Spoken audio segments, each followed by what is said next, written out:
Ora, muito bem. Vou só fazer uma pequena introdução antes de falares, Natu, só para uma pequena introdução. Então, durante a sua carreira, o Natu Lauchand trabalhou com equipas de software e machine learning distribuídas por vários continentes, coordenou vários trabalhos de forma remota. A versatilidade é provavelmente o seu nome do meio, visto que trabalhou em imensas posições desde engenheiro solo até coordenador de equipas de 5 a 40 engenheiros.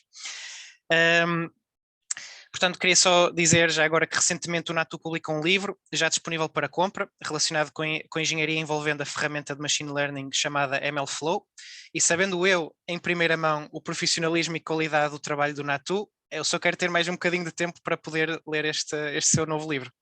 Portanto, mais uma vez, obrigadíssimo, Natu, pelo teu tempo aqui connosco, e o palco virtual é todo teu. Estás muted, estás muted. Ok. Obrigado.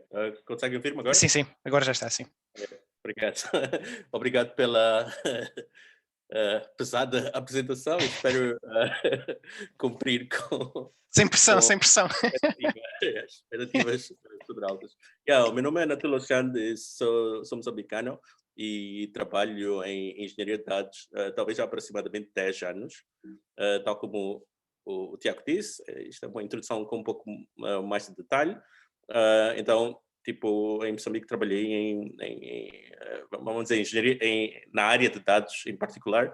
Comecei por trabalhar no Centro de Investigação em Saúde da Manhissa e depois fui estudar na África do Sul e comecei a trabalhar em algumas empresas aqui na África do Sul e também na Alemanha, na área, mas sempre ligada à área de engenharia de dados. Big Data, Machine Learning e AI.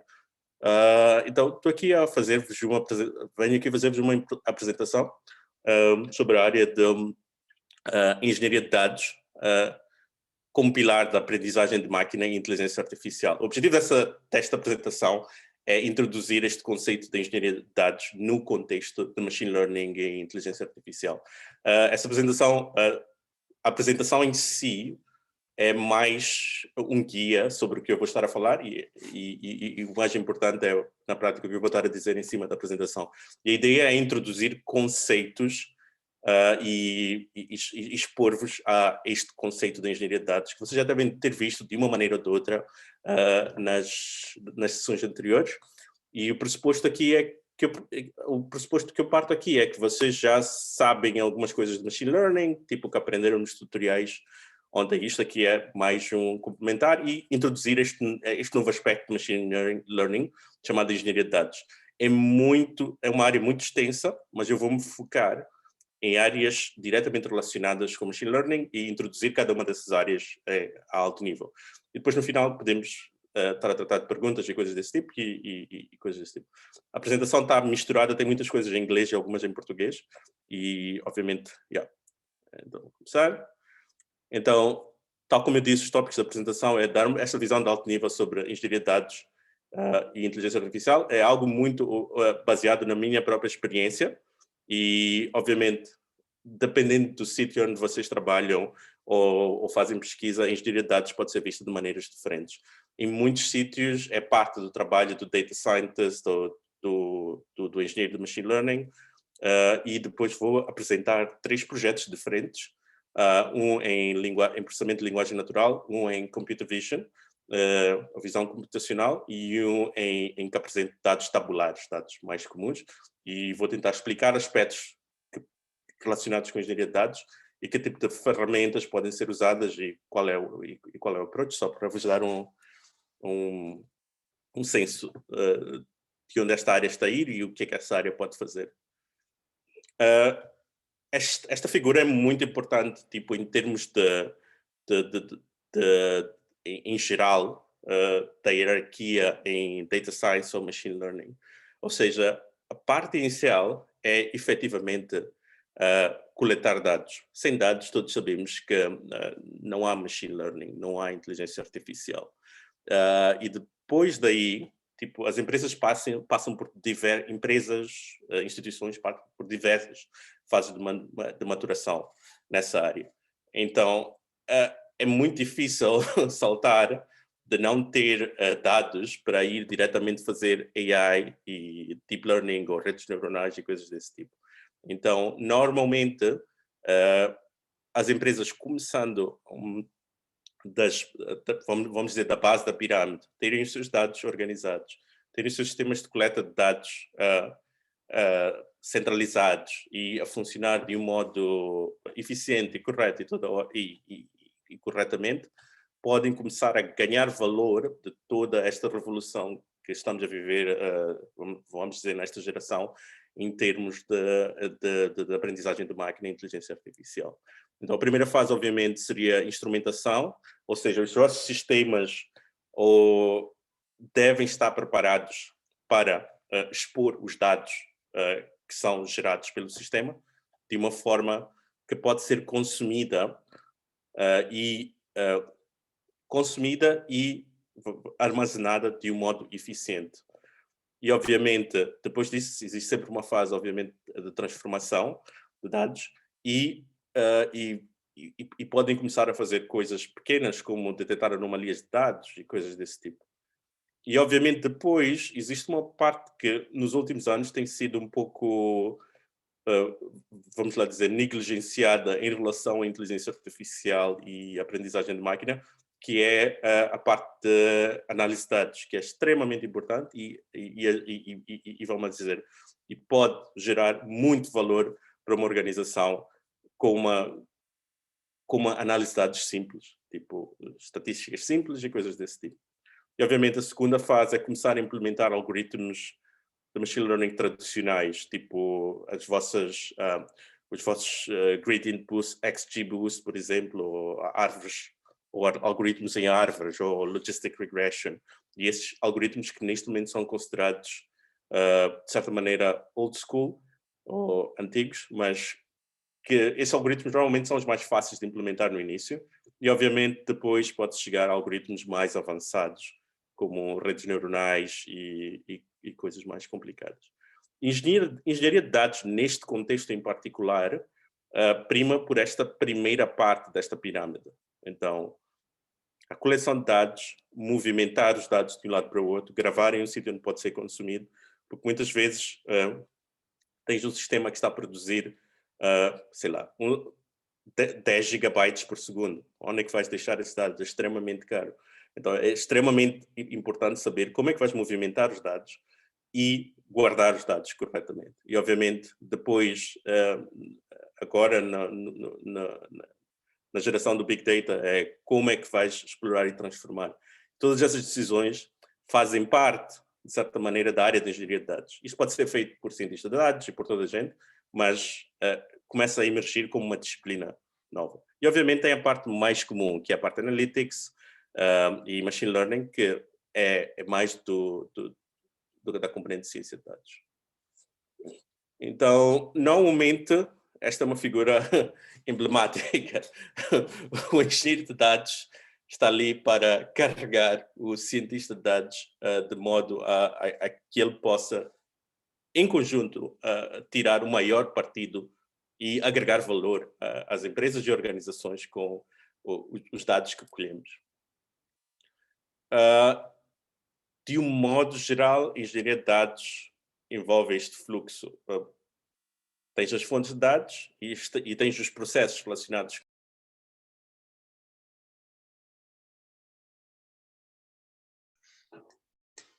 Peço desculpa, Natu.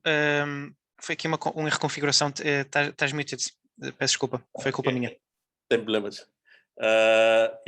Então, engenharia de dados, de um modo simples, temos fontes de dados, podem ser sistemas de ficheiros, bases de dados, pode ser o mundo real, por exemplo, podem ser sensores em carros, sensores no oceano, sensores em vários sítios.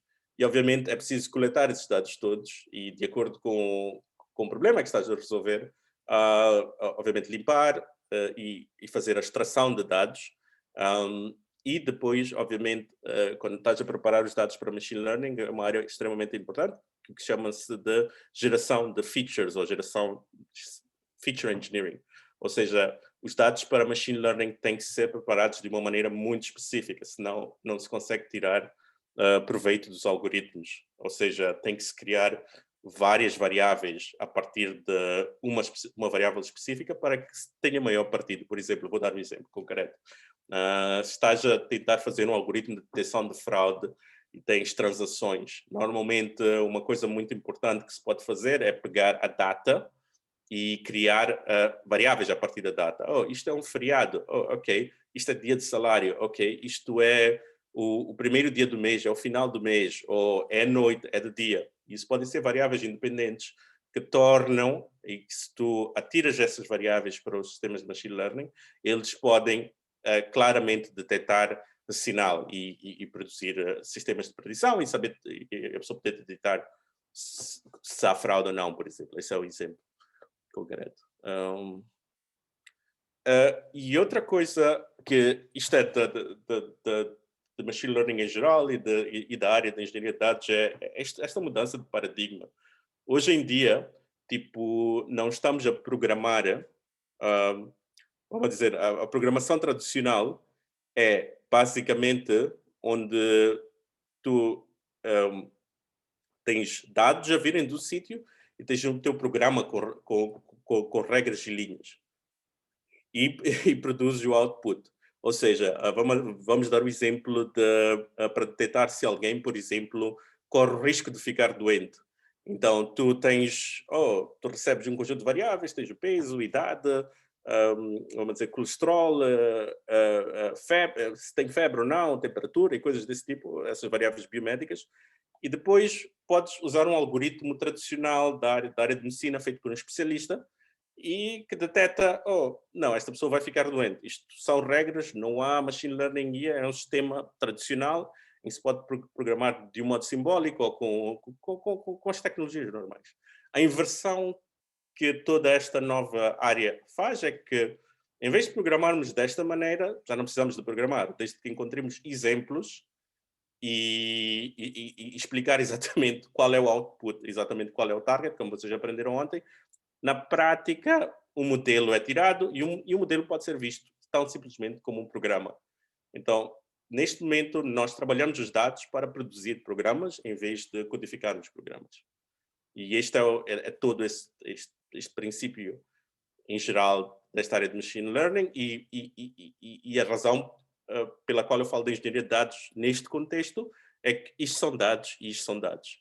Ou seja, esta componente na prática começa a ser extremamente importante.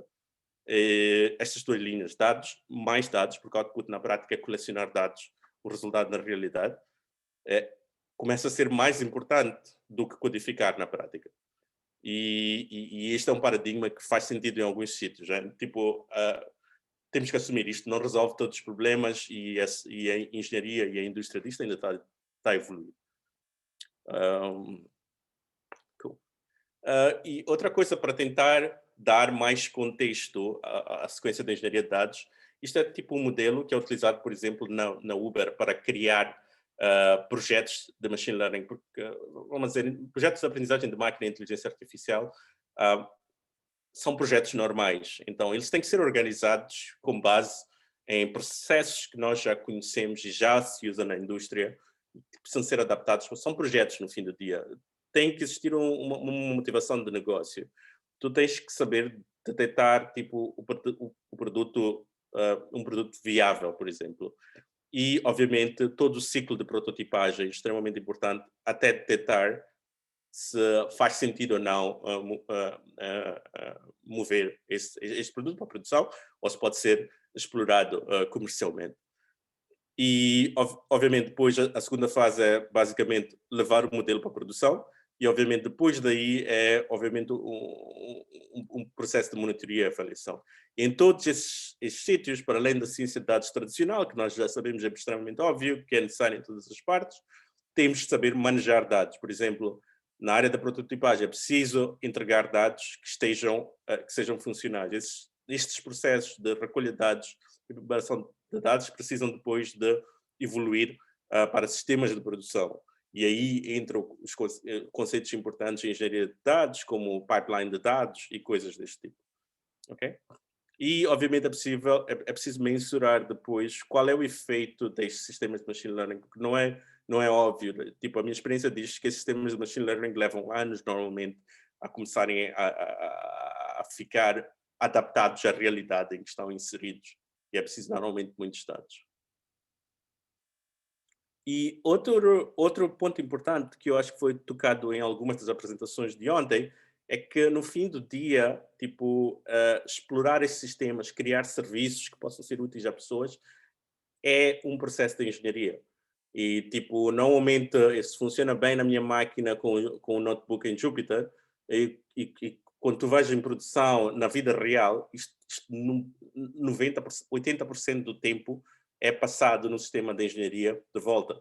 E isso é extremamente importante. Tipo, e o que acontece em muitos dos casos é que a maior parte, inicialmente, as pessoas tentam levar isto que funciona bem nas nossas máquinas no ambiente de desenvolvimento para a produção.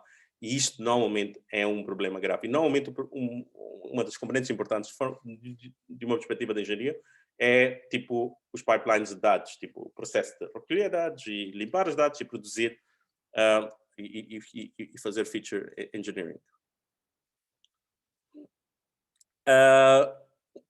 Um pouco mais contexto de engenharia de dados, qual é o escopo, dependendo das empresas.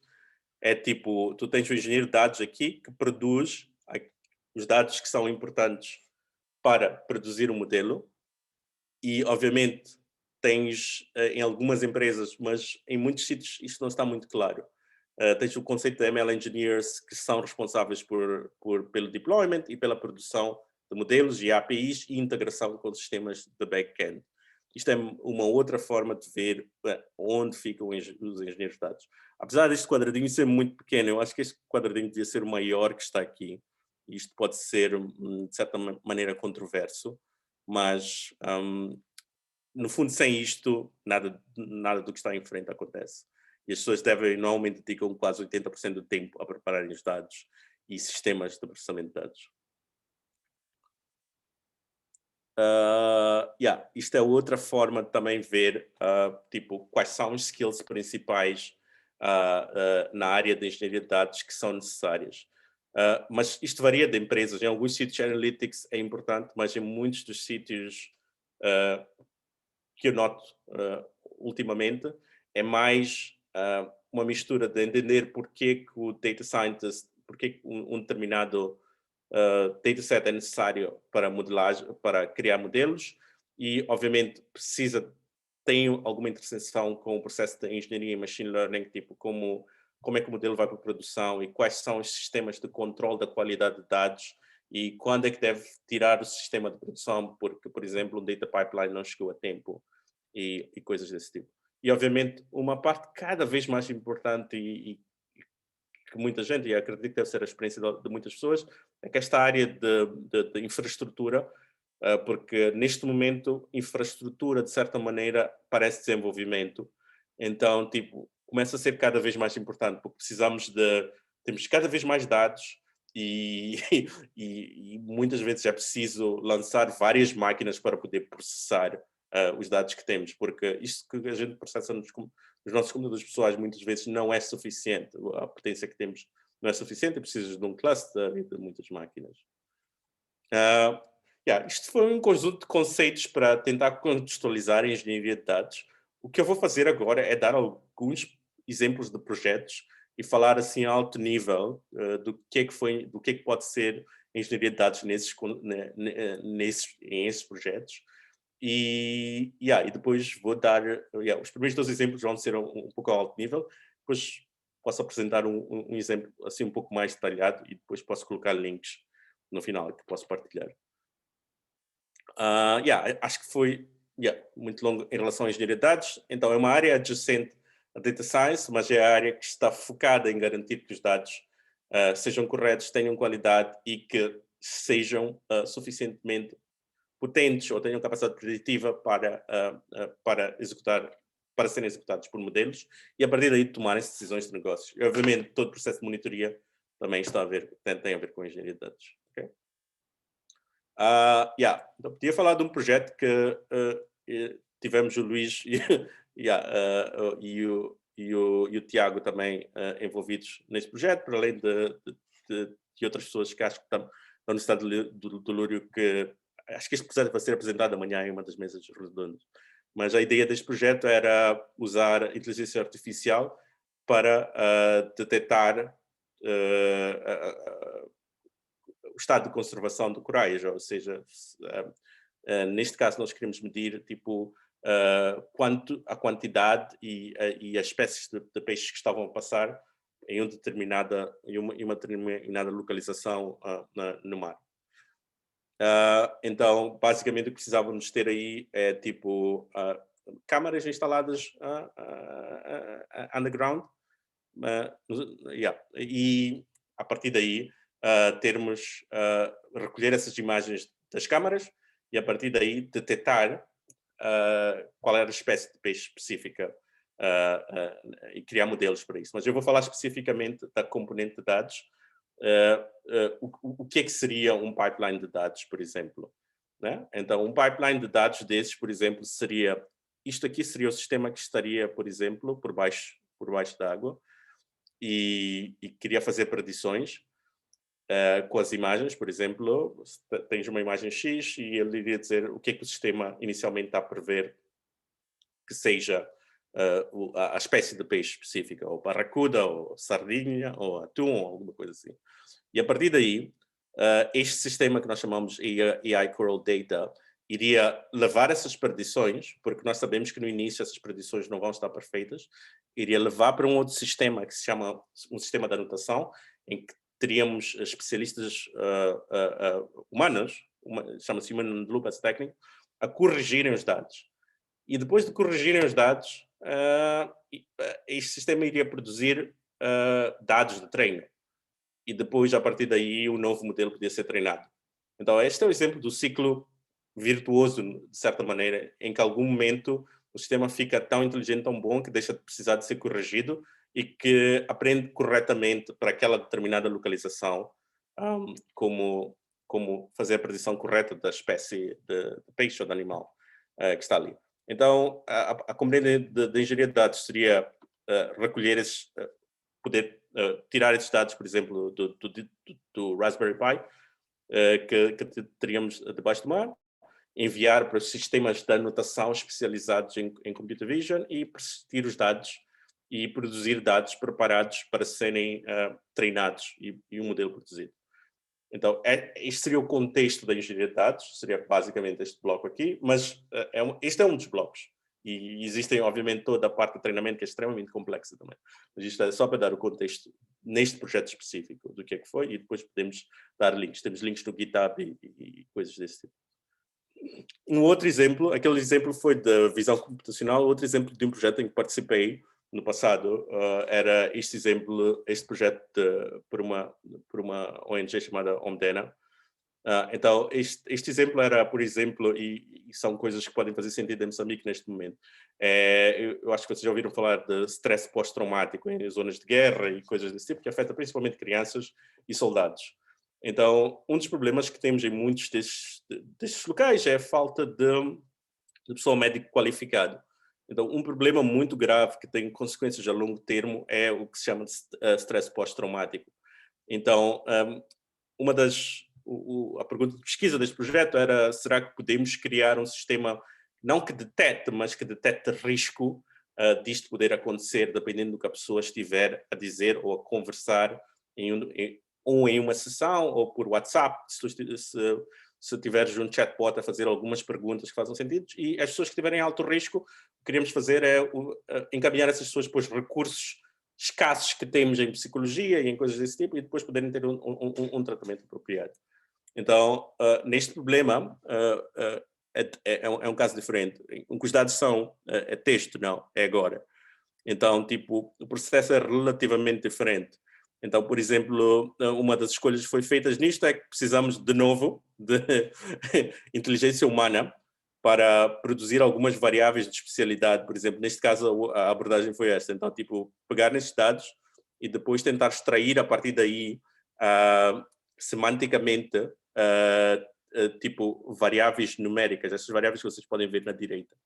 Então, basicamente, o que fizemos foi utilizar, eu acho que viram numa das sessões anteriores, é poder criar esses vetores de texto e a partir daí criar, atribuir valores numéricos a cada coisa. Por exemplo, dependendo da frase, pode-se detectar ansiedade e a ansiedade corresponde a um determinado número na escala de predição de risco de PTSD, de acordo com o protocolo oficial da Organização Mundial da Saúde, por exemplo.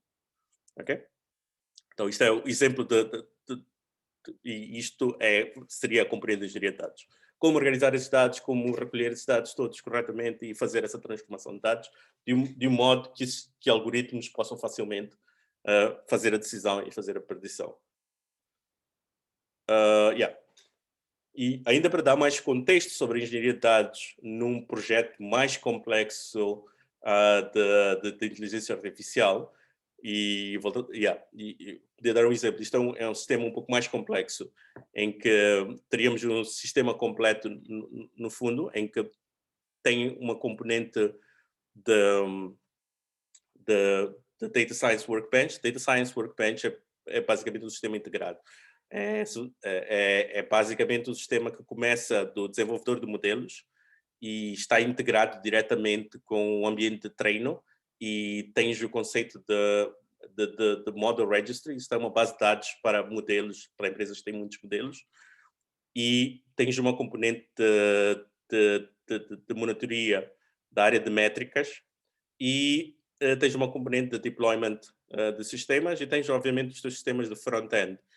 E obviamente tens um bloco aqui muito grande para a produção de dados e coisas desse tipo. Então, basicamente, o sistema de produção de features ou de variáveis começa aqui no Model Developer, e ele poderia registar as suas variáveis, vamos dizer, nesse sistema que se chama Data, nesta componente, que é a componente de dados do sistema, e todo o resto da infraestrutura teria acesso. Isto é uma arquitetura muito comum usada para, vamos dizer, se uma empresa consegue estar numa área de dados e a partir daí quer tirar valor da inteligência artificial, uma das coisas mais importantes é ter plataformas de dados e plataformas de machine learning, de modo a poder industrializar a criação deste tipo de projetos.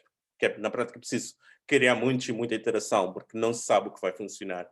E ter uma plataforma de machine learning ou uma plataforma de dados que siga uma arquitetura é extremamente importante. E se vocês forem a perceber, isto basicamente toca em quase todos os pontos de toda a arquitetura de inteligência artificial. Então, queria depois apresentar um problema com mais detalhe, que depois posso apresentar links no GitHub de como está. Isto não funciona, mas é um exemplo. Ou seja, queremos fazer uma predição de dados financeiros. Neste caso, o que escolhemos foi Bitcoin. O que queremos tentar é se vai subir ou descer. Na prática, ninguém sabe, porque muitos dos sinais não estão suficientemente nos dados, mas é um exemplo que é interessante para algumas pessoas. Então, normalmente, um pipeline de dados, o input é basicamente este. Isto é o que a maior parte das APIs financeiras dão. É tipo, o que é que aconteceu em um determinado timestamp, qual foi o valor mais alto, qual foi o valor mais baixo, como abriu e como fechou, e qual foi o volume de transações. Então, a ideia é produzir um conjunto de variáveis. Tu não podes enviar isto diretamente para um sistema de machine learning. Primeiro, não tens o que é que vais usar como variáveis, o que é que queres prever. Então, esta é a componente, no fundo, humana de formulação do problema, em que um engenheiro de dados tem que estar com os cientistas de dados a decidirem, este é o problema, e a partir daí decidirem como é que vão transformar estes dados que aparecem em bruto na realidade. Isto na realidade vem de uma API, ainda precisam resolver esse problema. É que podem fazer sentido para um sistema de machine learning. Okay? Não é só aplicar machine learning, tipo, qual é a pergunta de pesquisa? Desculpa. Ok. Problemas?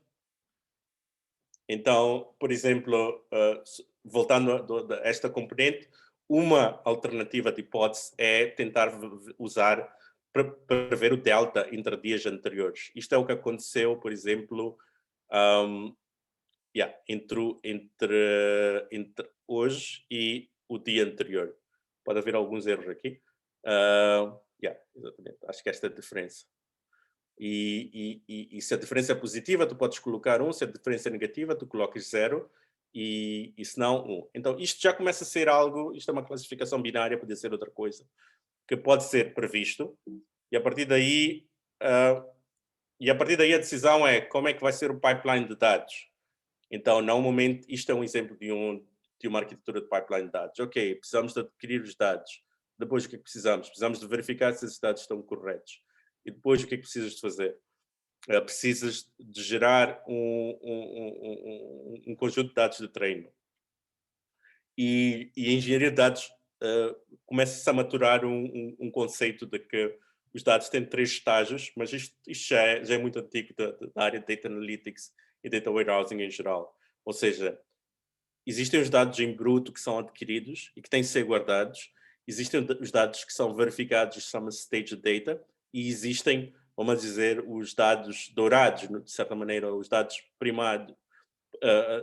primazia, que são os conjuntos de dados que são usados para treinos e para entregar diretamente ao modelo. Em cada uma destas componentes existem processos que existem, e esses são os processos simples. Isto é a coleção de dados, e já vimos em diagramas anteriores como é que isto funciona. E, por exemplo, isto seria uma forma em que ia rápido. Então, nós transformamos estes dados brutos em dados deste tipo, que são muito mais fáceis para todos os algoritmos de machine learning que temos.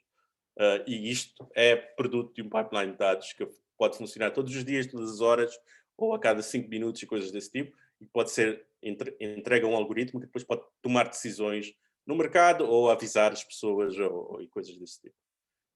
E, por exemplo, ou pode ser colocado por detrás de uma API e registrado com o modelo e coisas do tipo também. E normalmente o que precisamos muitas vezes é de um orquestrador de pipelines, de algo visual que nos diga também como é que está o nosso pipeline. Isto é um exemplo, é um sistema que se chama MLflow. É um exemplo de um sistema que pode também gerar alguns pipelines desse tipo, em que tu vais por cada uma das fases. Por exemplo, loaded raw data é buscar os dados brutos, verificar os dados e gerar um feature set, por exemplo. Mas, como vocês devem saber, os dados do mundo real, tipo, normalmente não são como os dados. Os dados do mundo real têm muitos problemas. Há muitos problemas. Às vezes há problemas de conexão, às vezes as APIs têm problemas.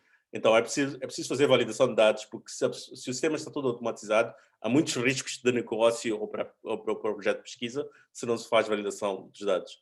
Então, este é um bom exemplo de um meme, em que este é o mundo real, está cheio de lobos na área de dados, e este é um modelo muito simples que está à espera de dados preparados de uma determinada maneira. Então, esta é uma boa forma de pensar nesta área de validação de dados. Mas a boa coisa é que hoje em dia existem vários sistemas e estas coisas são extremamente simples de fazer. Por exemplo, em termos de libraries, eu iria falar de 2 libraries. Tipo, uma chama-se Great Expectations em Python e outra chama-se Amazon DQ. Então, normalmente esses sistemas, tipo, tu só precisas de entregar um exemplo de dados e eles são capazes de até criar regras de validação para esses exemplos. Tu dizes, esses são muito bons dados. E sistemas criam regras de validação e podes, a partir daí, extrair um programa que depois podes validar todos esses dados que estão a chegar. E isso é como se faz normalmente, não se valida manualmente. Mas isso seria o exemplo, por exemplo, estamos a ler um conjunto de dados e queremos validar. E este seria, vamos dizer, um processo de validação de dados.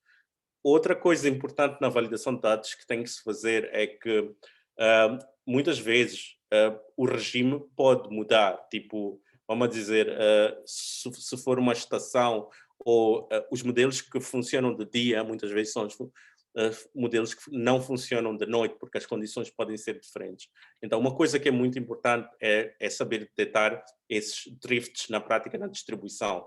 Ou seja, normalmente os modelos não são sempre adaptáveis e saber quando é preciso retreinar e fazer um desenvolvimento nestes momentos é extremamente importante monitorar essas plataformas de dados.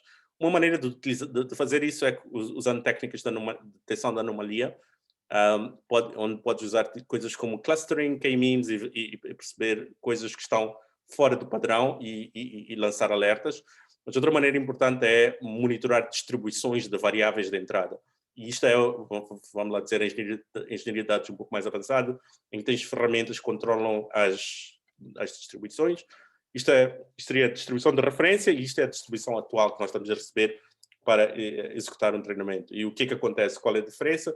E se há uma diferença significativa, paramos tudo. Isto nunca vimos antes e isto é uma maneira de manter os sistemas de machine learning seguros, porque pode ser até um problema de cibersegurança de alguma maneira.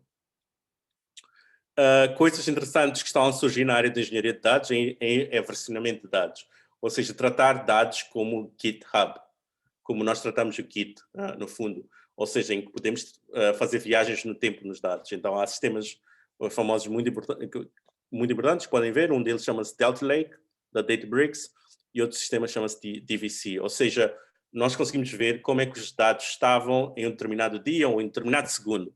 E podemos voltar, fazer viagens no tempo para trás, obviamente, não no futuro, sobre como os dados estavam em determinados momentos, e isso é muito bom para sistemas de machine learning e é uma área em desenvolvimento. E outra tendência atual é o que se chama de feature store, ou seja, muita gente percebeu que muitas vezes tem de redesenvolver coisas para machine learning, ou redesenvolver sistemas que servem essas features ou essas variáveis a modelos. E está-se a criar neste momento grandes arquiteturas para resolver este problema do tempo real e histórico. E um dos sistemas em que está aqui, que estou a apresentar, chama-se Feast e é uma feature store famosa. E explicar também porque que a engenharia de dados é cada vez mais importante.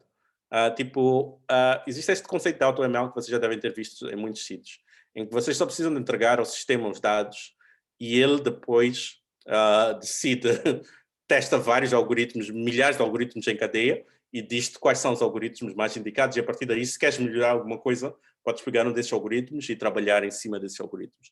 Isto é um exemplo que eu queria mostrar em 5, 6 linhas, como vocês podem entregar um ficheiro de dados CSV e depois só correm este comando, compare models, esta library chama-se PyCaret, e ele automaticamente passa tudo, esse conjunto todo de algoritmos, ele escolhe, tu podes escolher o número de algoritmos em que ele passa, mas tem um conjunto de defaults, e ele diz basicamente, ok, isto aqui funciona bem com Decision Tree Classifiers, isto usei aqueles dados iniciais que eu mostrei. Então, a precisão, ou F1, isso são métricas de qualidade de algoritmos. Dependendo do teu problema específico, tu podes escolher, ou dependendo do ambiente, não, eu não consigo correr redes neuronais nas máquinas que tenho. Mas eu acho que pode funcionar uma logistic regression, que dá-me uma accuracy ainda boa, mas eu posso viver com isto. Ou prefiro que seja um Cat Boost Classifier, porque eu consigo explicar melhor ao meu consumidor final. Ok? Ou pode ser uma SVM. Então, isto não houve nenhuma data science, nenhum processo de data science específico. Foi entregar os dados ao sistema e ele testar milhares e milhares de algoritmos com várias técnicas. E usa-se machine learning para fazer isso. E isso dá uma certa importância à parte de dados. A parte de dados não está assim tão automatizada. Mas a parte de criar modelos, pelo menos a parte inicial, começa a estar cada vez mais automatizada. Então, e com isto eu queria dizer que a engenharia de dados começa a ser cada vez mais o pilar de projetos de inteligência artificial e machine learning, e eu vejo em cada vez mais em equipes, a parte de engenharia de dados é onde se perde mais tempo, onde se investe mais recursos, porque é a componente que não está automatizada neste momento e existe uma grande oportunidade, e obviamente para realizar o futuro de sistemas mais inteligentes, mais baratos, consigam trazer impacto no mundo e causar diferença, eu acho que temos que investir mais também, assim dado como está a investir em data science, na área de engenharia de dados. Então, com isto queria concluir, e as notas finais basicamente, só queria apresentar esta compreensão de engenharia de dados e como é que podem ser. Depois acho que vamos apresentar links na imagem para tudo isso, para todas essas frameworks que mostramos, e acho que agora podemos ir à parte mais importante, que é na prática as questões, porque isto era só uma introdução, e tentar dar contexto ao processo da engenharia de dados. E agora podemos passar para, passo para o Tiago. Obrigado, Nato, pela apresentação. Não sei se alguém tem alguma questão que queira perguntar, temos tempo. No YouTube, neste momento, não temos nenhuma questão.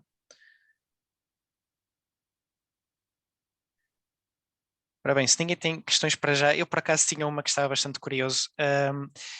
Por causa de todo este contexto dos pipelines que mostraste e se calhar um bocadinho pela tua experiência também na Omedena, como é que é possível coordenar, pelo que eu percebi como tu coordenaste, equipas grandes completamente de forma remota, quando estes pipelines são tão intrincados, não é? Tu precisas do engenheiro de dados para o engenheiro para o Data Analytics, depois para o engenheiro de Machine Learning, etc. Portanto, com todas estas ligações, com todas estas dependências e interdependências, como é que é possível gerir isto online, de forma remota?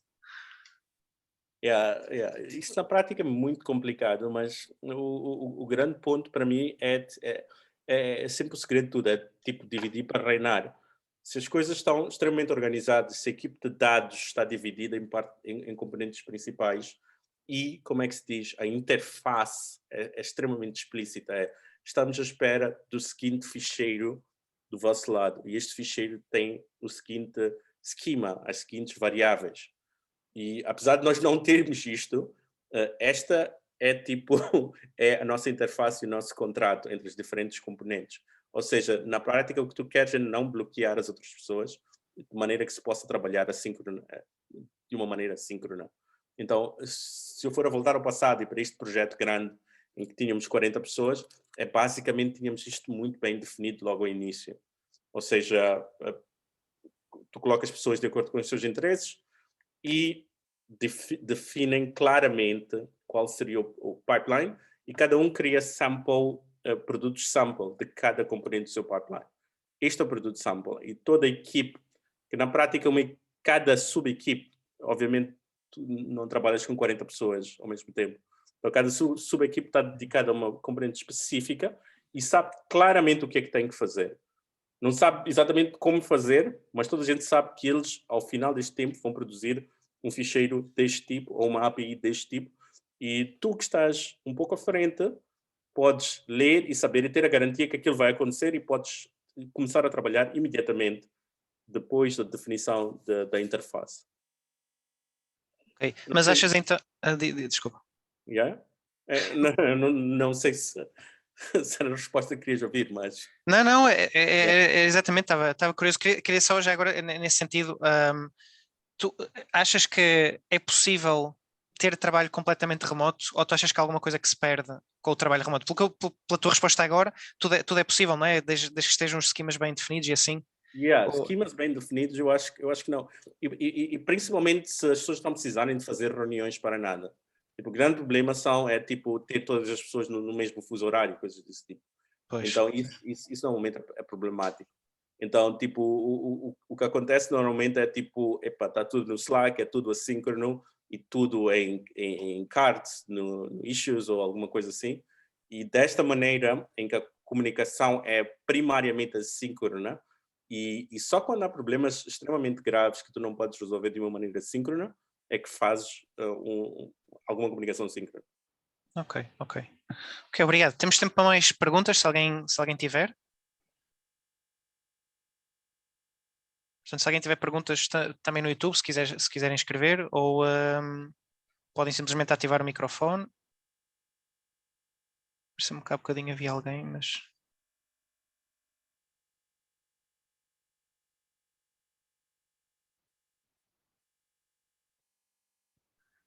Bem? Parece que não. Foi uma apresentação... espera aí. Quais são os passos para montar um sistema de fraud detection? Pelo utilizador Lookman, Vali Adam. Interessante. O problema de fraude é um pouco estranho, porque na maior parte dos sistemas não é tipo o mais comum que acontece. Então, tipo, e normalmente não has de ter dados, porque se consegues ter dados, há problemas ainda mais graves do que isso. Normalmente a fraude é 0,00001% e toda ocorre de uma maneira um pouco diferente.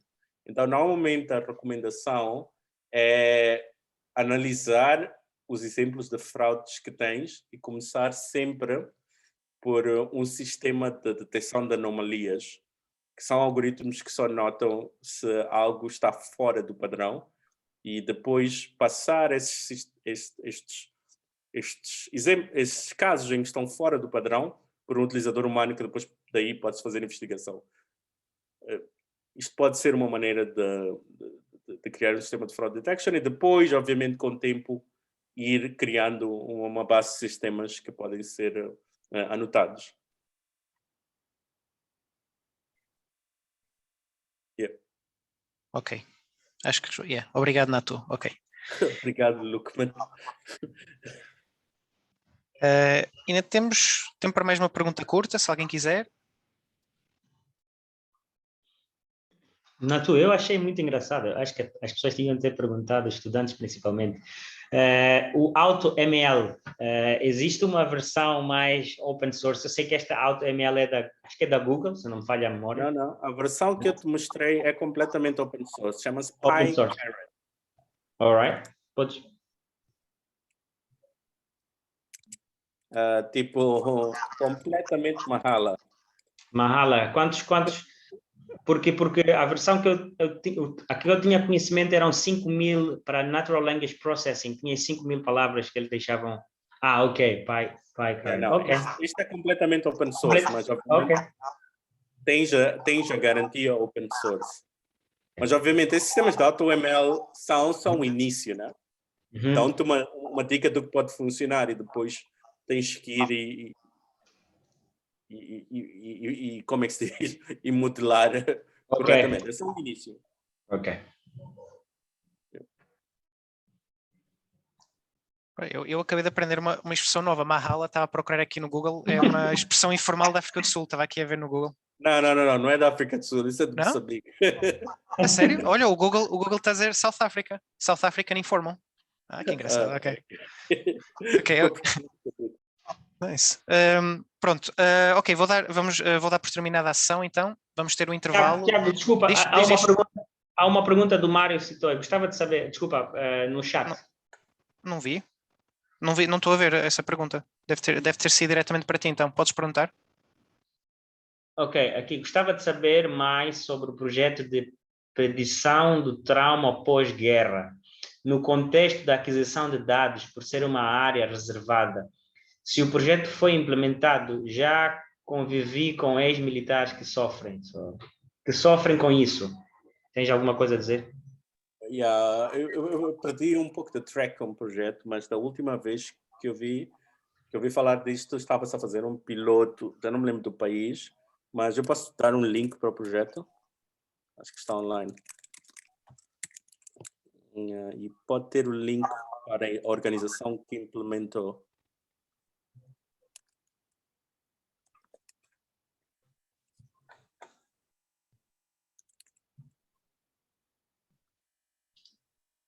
E tem um link de muitos artigos relacionados com este projeto que a equipa em que eu estava participou.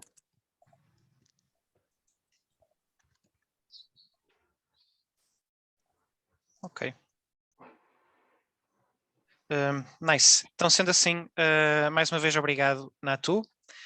Vamos então fazer agora o intervalo. Voltamos às 9h45 para a apresentação da professora Marta Lopes. Muito obrigado a todos. Até já. Obrigado.